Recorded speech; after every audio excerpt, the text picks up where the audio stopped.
everyone, welcome to another episode of Spill the Tea with Tommy D. We are going to do another tea by our friends from the Teaspot. We are going to do a Black Pu-erh tea. Now, if you didn't see any of my other previous videos, I did do a couple of puerhs, and you know that I love puerh. I am a huge puerh fan. I am so glad the Teaspot sent me some puerh tea. So this is called a Black Pu-erh. Now, if you remember, there are two different types of puerh teas. There's cooked puerh and there's raw puerh. And the main difference is cooked puerh. Well, raw puerh, they store the tea leaves in caves and like a humid location, and they naturally let it ferment over time to give it that dark color. And the longer it's aged, the more kind of earthy and mushroomy it gets, and the more expensive it gets. The other type is what we're going to do now, is a cooked puerh. So again, I explained this in another episode, but all that means is essentially they took kind of like they have a room that they can get the humidity just right to kind of accelerate that process. So instead of like years and years of aging, it's done at a little bit faster rate. So I love puerh because it's supposed to be very healthy for you, but also it has a pretty heavy caffeine kick compared to other teas. And I think it is definitely a good transition tea from coffee to tea because it has a little bit more of that robust flavor, and but with a touch of natural sweetness as well. So, looking at the tea leaves, they're kind of smaller. They're not super twisted. They're just kind of like, they're definitely a little more on the smaller front we see with our black teas. They're not long like the oolongs, or they're not balled up into tiny pellets. Just small little twists and a few little pellets, but nothing very distinct. Let's give it a smell. So the difference, like, remember the raw raw puerh or green puerh tends to be a little more like almost like more vegetal. So cooked puerh has much more of a very smooth, bold scent to it. I can really smell. So when you're smelling it, you're not going to smell. I don't smell almost any sweetness. It is very earthy, geared towards that mushroom scent, which is pretty spot on for a puerh. So, yep, it's just earthy and mushroomy before we brew it. Got my 2 teaspoons of tea in my cup. I'm doing a 3-minute timer because I really enjoy multiple steeps. Not in the I love my Gung Fu set, but even without that, I will do a second steep out of this. So I'd rather do the 3-minute steep and get a good solid flavor and then be able to get another one out of it. You can do a 5-minute steep. That second steep just might be a little lighter.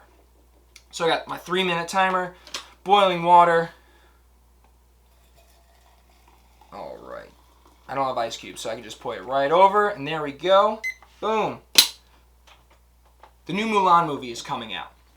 And my issue is that Mulan is the most slept on Disney princess of all time.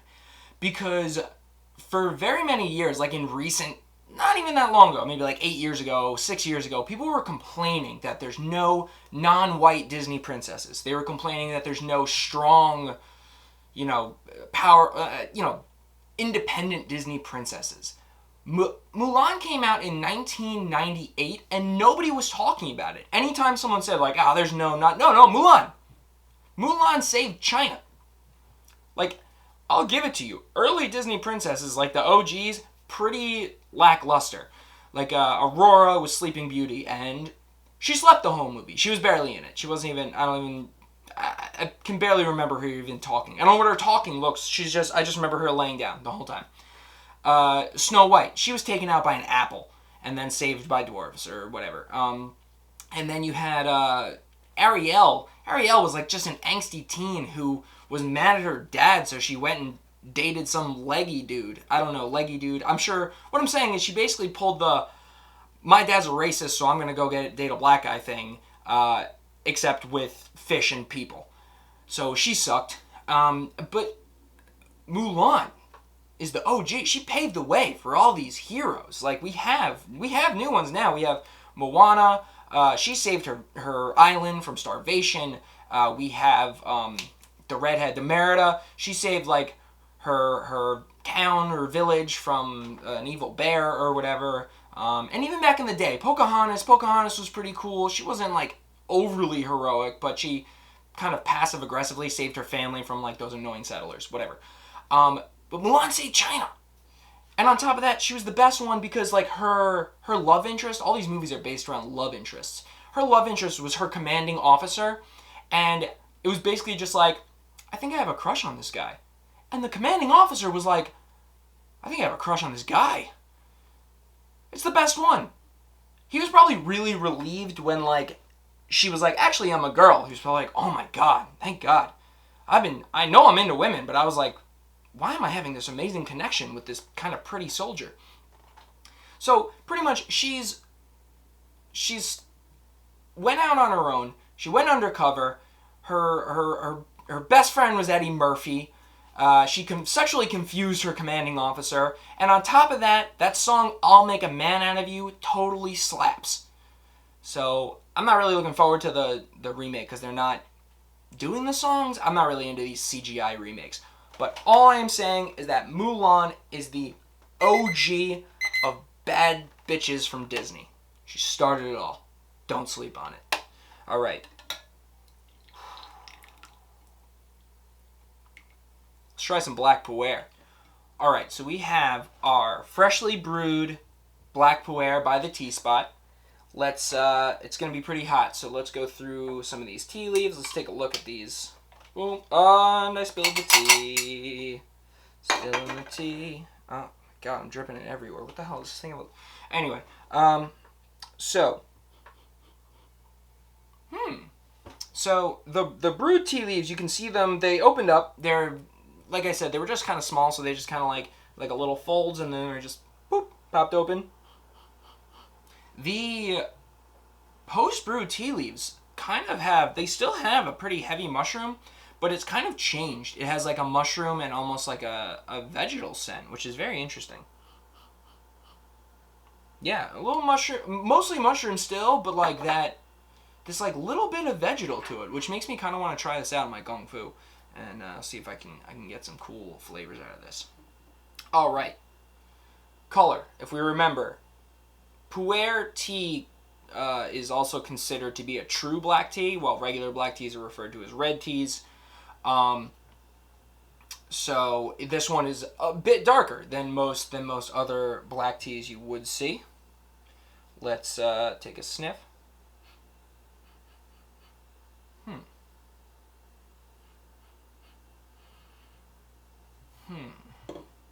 It smells earthy, but almost. It's got a lot of aromas and scents to it, which is very, very interesting. I gotta try this in my Kung Fu.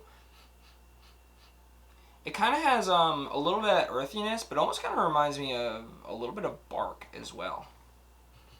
Wow. So we got mushroom and vegetal, mushroom and bark. The tea leaves were just mushroom. I can't wait to try this. All right, ready?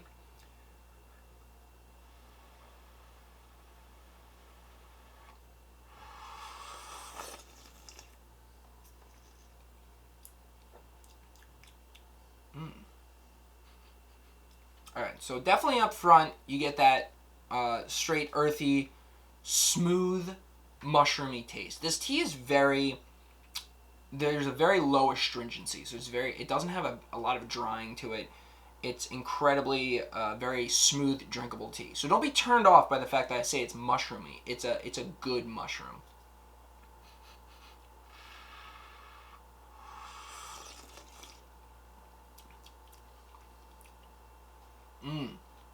And now I'm getting that puerh, especially cooked puerh, has this slight level of sweetness to it.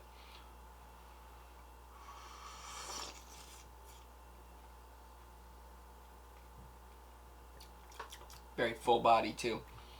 I'd say up front you get the mushroomness, and then kind of in the middle, it's very well blended, the flavors. It's not super distinct of start and end.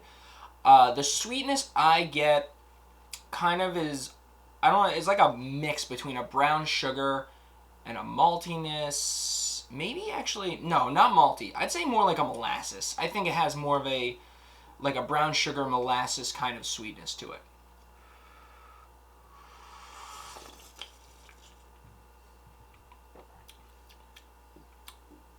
Yeah, very good. So, I will definitely keep drinking this. Thank you again, the Teaspot, for this was one of the generous gifts they gave to me. So, to conclude, we've got our Black Pu-erh.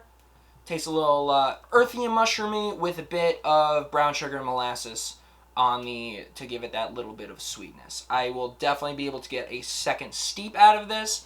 And all puerh tea is from China. So, shout out to Mulan and our Chinese friends. Please like, share, and subscribe. Do all that stuff. And let's give it up for China. Without Mulan, we wouldn't be drinking this awesome tea right now. We'll see you on the next episode.